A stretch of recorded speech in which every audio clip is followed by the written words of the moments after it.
Bienvenidos a mi canal, soy Daniel Sánchez Pazimiño, un apasionado por el estudio del mundo del cerebro que hoy quiere contarte algo relacionado con el biotipo cerebral.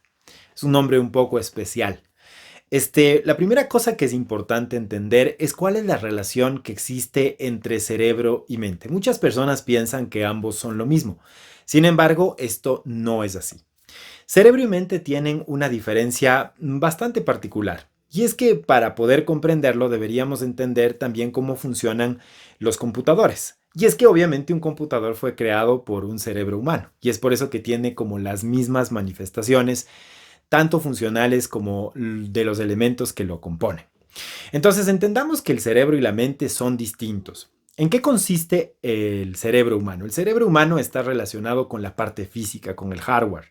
Son todas las zonas que están implícitas dentro de los procesos de pensamiento, pero no necesariamente quiere decir que son el pensamiento humano. Esas conexiones sinápticas que has venido desarrollando a lo largo de tu vida y evidentemente que han ido dando forma a la identidad que hoy te cobija. Eso es básicamente el cerebro humano. Esto es interesante porque se dice, según los estudios de neurociencias, que hasta los 7 años el cerebro humano tiene una ventana neuroplástica abierta. ¿Esto qué quiere decir?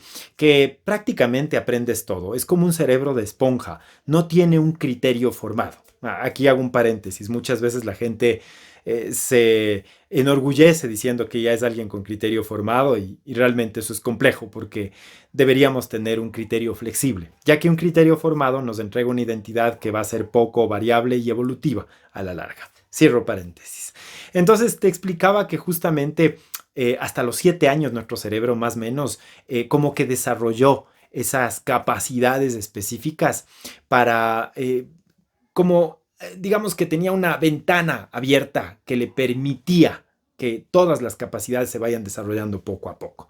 A partir de los 7 años, el cerebro comienza a cerrar conexiones sinápticas y obviamente a partir de los 10, 11, 12 años, cuando comienza la pubertad, esto se cierra aún más a partir de la impresión hormonal. Cuando aparece la testosterona, la vasopresina, los estrógenos y también la progesterona en el caso de la mujer y la vasopresina y la testosterona en el caso del hombre, comienza nuestro cerebro a cerrar las conexiones y entonces desde los 13 hasta los 20 se construye de atrás hacia adelante, que es el proceso constructivo, que lo trataremos en algún tema más adelante. Ahora, ¿qué sucedió? Cuando el cerebro genera esta construcción cerebral, como que fue cerrando y haz de cuenta que estás en un paisaje hermoso donde ves del lado izquierdo un sendero y del lado derecho matorrales.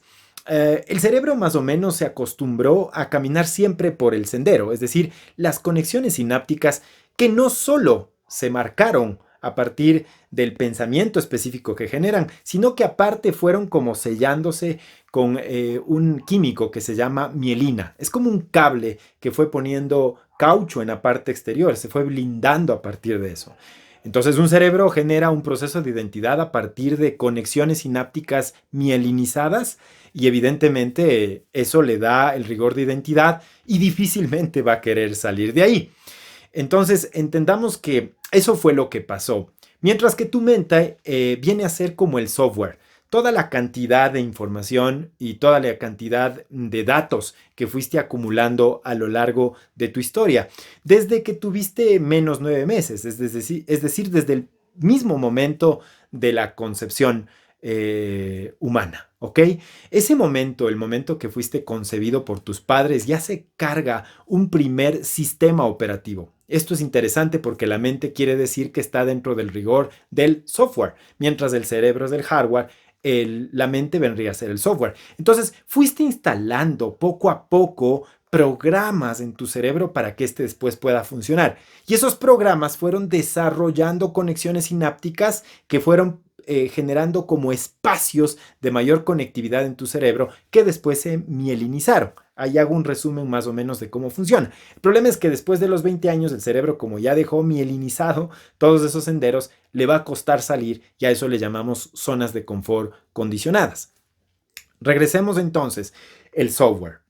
¿Desde cuándo se comenzó a guardar y a grabar tu software? Desde que tenías menos 9 meses. Y es justamente ahí cuando aparece este primer sistema operativo primario al que llamamos biotipo cerebral.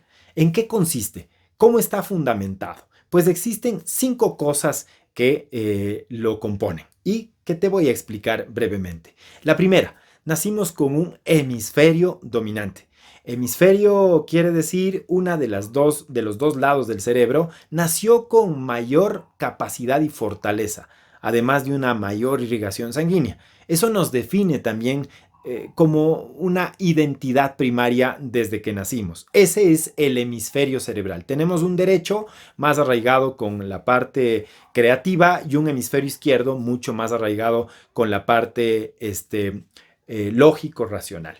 Entonces, eso es importante entender. ¿Cómo sabemos que un niño tiene ciertos hemisferios? Pues hay algunos rasgos. Niños más creativos, puedes ver el tema del orden dentro de sus cuartos. Los niños más ordenados, evidentemente, podrían tener una proyección mayor de hemisferio izquierdo, mientras que los niños que de pequeños son mucho más holísticos, desordenados y quizás amantes del caos, podrían ser de hemisferio derecho. Ese sería el primer rasgo. El segundo rasgo que tiene tu cerebro es un modelo binario.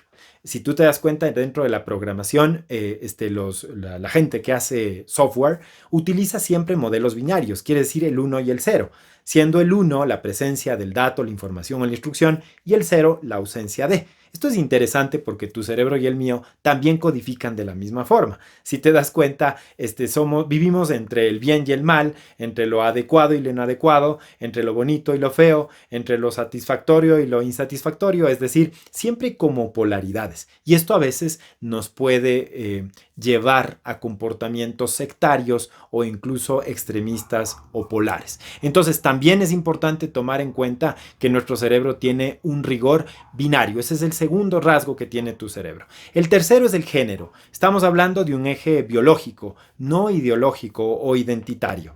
Nuestro cerebro básicamente tiene, en el caso de los varones, una irrigación de testosterona y vasopresina que nos hace disfrutar del poder y de la expansión. Por eso las guerras siempre fueron hechas por hombres. Y en el caso de la mujer, de estrógenos y progesterona. Ambas hormonas a veces no se llevan tan bien. Y es que los estrógenos potencian el lado propositivo, proactivo de la mujer, mientras que la progesterona a veces le pone un poquito más aprensiva en ciertas cosas o en ciertas decisiones de su vida.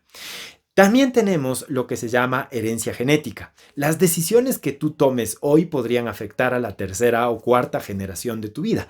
¿Qué quiere decir esto? Básicamente que tu estilo de vida podría afectar a partir de una decisión la conducta o comportamiento de tus hijos y a partir de eso la conducta o comportamiento de tus nietos, pero ya desde la cuarta generación, como viene un proceso aprendido, podrías recodificar los genes también de tus bisnietos en este caso. Esto es interesante porque en Viena se presentó un acontecimiento cuando los jóvenes tenían como alergias al heno, a los pajonales. Esto era súper interesante y entonces comenzaron a hacer investigaciones de dónde venía esto. ¿Y sabes qué pasó? Descubrieron que esta alergia al heno, a los pajonales, tenía una razón de ser con los bisabuelos que habían sido jovencitos traviesos que buscaban estas zonas para hacer sus cositas con sus novias. Al verlos, los padres o los dueños de casa lanzaban lámparas de querosén y muchas veces hasta quemaron a los jóvenes que estaban ahí o generaron fobias. Estas fobias cambiaron conducta en la segunda generación, en la tercera generación y la cuarta ya recodificó su gen a partir de una construcción de alergias para no acercarse al heno. Fíjate cómo tus decisiones, que deben ser positivas, tus procesos de entrenamiento, tus procesos de capacitación y crecimiento personal pueden terminar cambiando no solo tu vida, sino la vida de las generaciones venideras. Por eso es importante conocer al cerebro, pero más importante, entrenarlo. En eso puedo ayudarte yo, puedes dejarme mensajes al final o simplemente contactarme en cualquier red social como Daniel Sánchez Pazimiño. Incluso estoy en Spotify,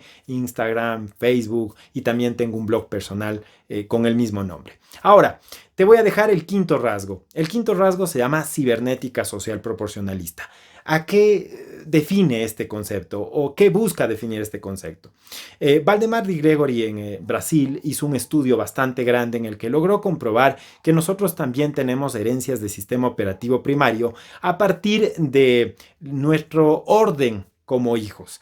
Y se dice que si el primogénito es varón, tiene el 80% de probabilidades de copiar el cerebro de su mamá, y si el primogénito es mujer, tiene el 80% de probabilidades de copiar el cerebro de su papá. Tomemos en cuenta que sea realmente el primogénito, porque si existen abortos